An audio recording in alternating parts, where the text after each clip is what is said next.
Hello guys, నేనైతే last వీడియోలో అయితే చూపించిన కదా అలా ప్యాచెస్ అయితే రెడీ చేసిన. అవైతే నేనైతే థ్రెడ్ బ్యాంగిల్స్కి అయితే రెడీ చేస్తున్నా. ఇది మా కోడల కోసం అయితే రెడీ చేస్తున్నా.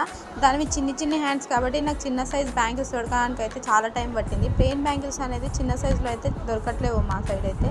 ఇంకా చాలా డేస్కి అయితే దొరికినాయి. ఇంకా ఇట్లా ఫ్లవర్ ప్యాచెస్తో అయితే దానికి ఒక సెట్ అయితే రెడీ చేద్దామని అయితే ఫస్ట్ అయితే కడా బ్యాంగిల్ టైప్ అయితే ఇట్లా రెడీ చేస్తున్నా. ఎట్లుందో మీరైతే కామెంట్ బాక్స్లో కామెంట్ చేయండి. కానీ నాకు ఇది చేస్తుంటేనే అర్థమైంది, ఇవి ఊడిపోతున్నాయి తొందరగా. అందుకని అయితే నెక్స్ట్ చేసేటప్పుడు ఎట్లా చేయాలి అనేసి నాకు ఒక ఐడియా.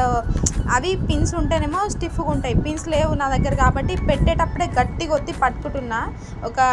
కొంచెం ఒక 5-6 సెకండ్స్ వరకు గట్టిగా ఒత్తి పట్టుకుంటే నెక్స్ట్ ఊడట్లేవు కూడా. కొంచెం మనం గమ్ కూడా B7000 గమ్తో అయితే నేనైతే స్టిక్ చేస్తున్నా. అదైతే కొంచెం ఎక్కువగా వేసేసి స్టిక్ ఆన్ అయితే బాగా గట్టిగా పట్టుకొని వదిలేస్తే ఇంకా అవి అయితే బాగా వచ్చేసినాయి. ఇంకా లాస్ట్కి అయితే ఫైనల్ లుక్ అయితే ఇలా ఉంది. ఎట్లుందో కామెంట్ బాక్స్లో కామెంట్ చేయండి.